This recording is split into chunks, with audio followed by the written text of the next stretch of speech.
el poder de su presencia.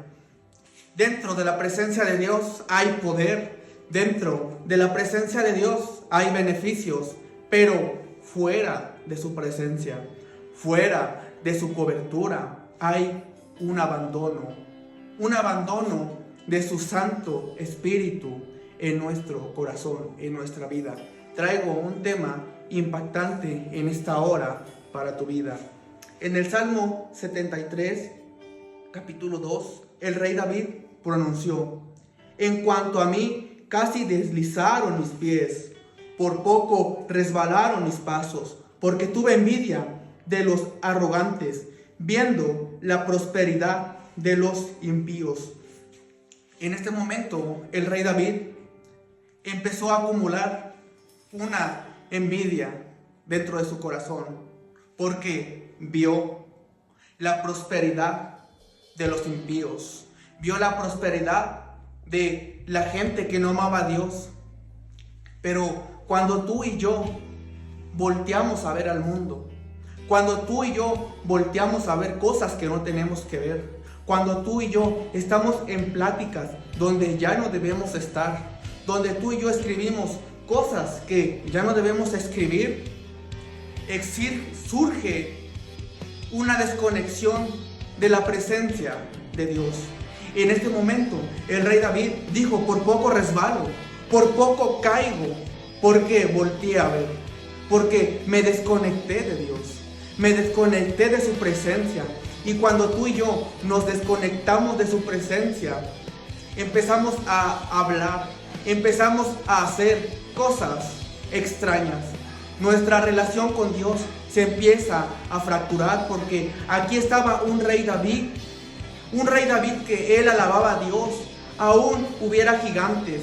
Un rey David donde él alababa a Dios, aún hubiera guerras. Aquí estaba un rey David lleno en su corazón de envidia, porque surgió una desconexión con el Padre.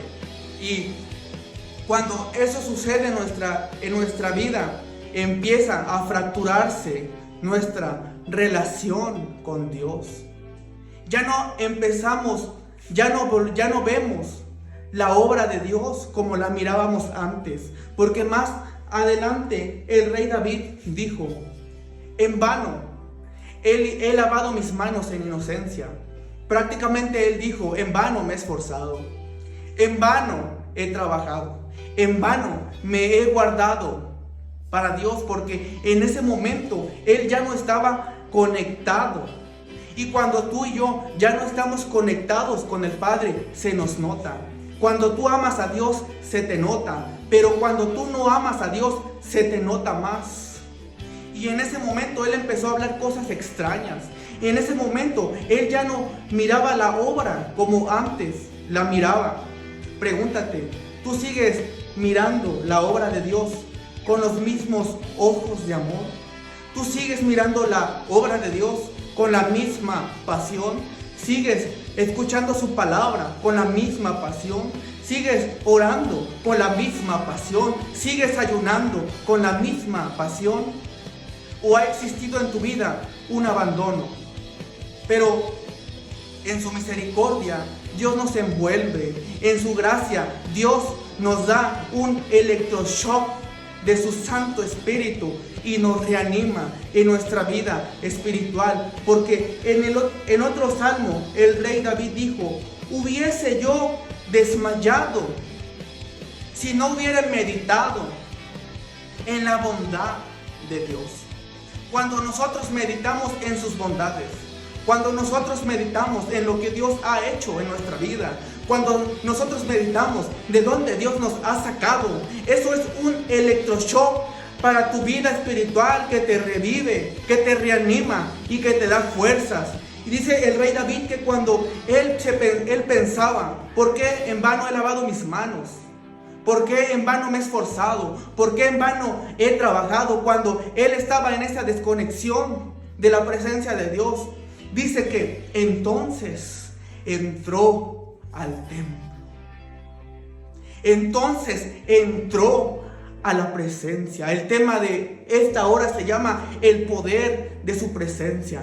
Y entonces cuando él entró a la presencia de Dios, entonces cuando él entró al tabernáculo, entonces luz resplandeció. Entonces él pudo comprender. Pero cuando a nosotros nos surge esa desconexión, tenemos dos opciones: entrar en su presencia o de plano apartarnos. Yo te recomiendo que seamos prudentes y en ese momento donde empezamos a acumular cosas en nuestro corazón, en ese momento cuando ya no vemos la obra de Dios con el mismo amor, con la misma pasión, en ese momento yo te recomiendo a que tú entres en la presencia de Dios, porque en la presencia de Dios hay seguridad, en la presencia de Dios hay cobertura, en la presencia de Dios hay paz, hay una paz que sobrepasa todo entendimiento. Dios te bendiga grande y poderosamente. Recibe esta palabra.